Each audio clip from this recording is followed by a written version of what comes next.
Hello friends, मैं राधिका देवांगन आज आपको बताने जा रही हूँ assignment number 4 class 12 subject political science राजनीतिक विज्ञान।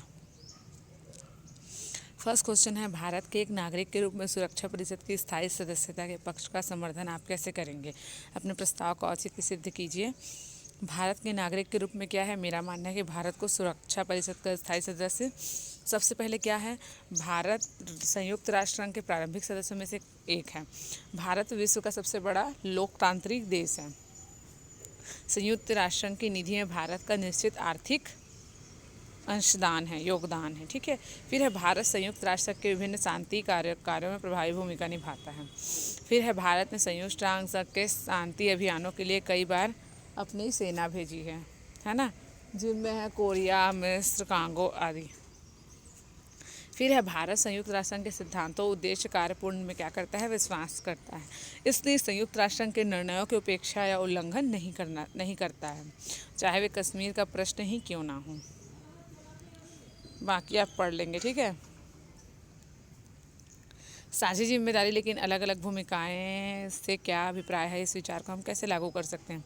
अब देखो, पर्यावरण के बारे में उत्तरी और दक्षिणी गोलार्ध के देशों में अंतर पाया गया है। उत्तर के विकसित देश पर्यावरण मसले उसी रूप में सोचते हैं तथा चर्चा करना से जिस दशा में पर्यावरण आज मौजूद है ना। ये देश क्या चाहता है कि आप पर्यावरण संरक्षण में हर देश की जिम्मेदारी क्या हो? बराबर हो।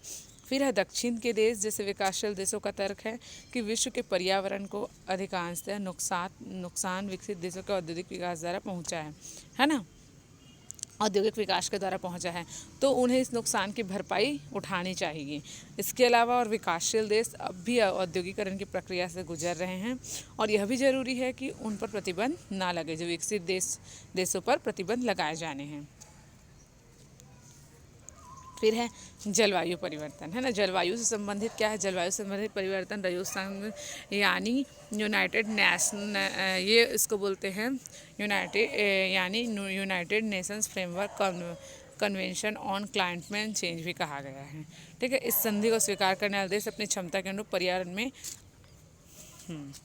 इसको स्वीकार करने वाले देश इस बात पर सहमत थे कि ऐतिहासिक और मौजूदा समय भी ग्रीन हाउस जैसे उत्सर्जनों का विकसित देशों का हिस्सा सबसे ज़्यादा है, विकासशील देशों का कम। फिर इसके अंतर्गत ग्लोबल वार्मिंग को ताप को कम करने के लिए भी समझौता हुआ है, क्योंकि इससे विश्व का तापमान बढ़ता है। फिर है, विभिन्न देशों के सामने गंभीर चुनौती वैश्विक पर्यावरण का कोई नुकसान पहुंचाए बगैर आर्थिक विकास करने की क्रिया है। यह कैसे हो सकता है? कुछ पर्यावरण की हानि चुनौतियों से निपटने के लिए अंतर्राष्ट्रीय स्तर पर सरकारों ने जो पहल की है उसके बारे में हम जान चुके हैं, लेकिन इन चुनौतियों को अगर मद्देनजर रखकर कुछ महत्वपूर्ण पेशकश अंतर्राष्ट्रीय सरकारों की तरफ से नहीं बल्कि विश्व के विभिन्न भागों में पर्यावरण के प्रति सचेत कर। इसमें देखेंगे, फिलिप्स में एक अच्छी मिसाल ये कायम हुई है कि संगठनों ने मिलकर एक बहुराष्ट्रीय कंपनी वेस्टर्न माइनिंग कॉरपोरेशन के खिलाफ अभियान चलाया है ना। इस कंपनी ने क्या किया? खुद ही ऑस्ट्रेलिया में भी किया गया था विरोध। इसके पीछे परमाणु शक्ति की विरोध की भावनाएं काम कर रही, इसलिए।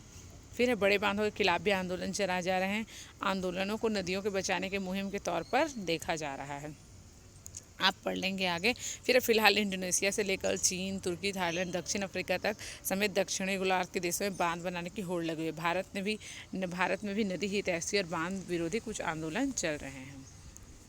फिर है, यद्यपि संयुक्त राष्ट्र संघ युद्ध और इससे उत्पन्न विपदा को रोकने में नाकामयाब रहा है, लेकिन विभिन्न देश अभी भी इसे बनाए रखना चाहते हैं। संयुक्त राष्ट्र संघ को एक अपरिहार्य संगठन मानने का क्या कारण है?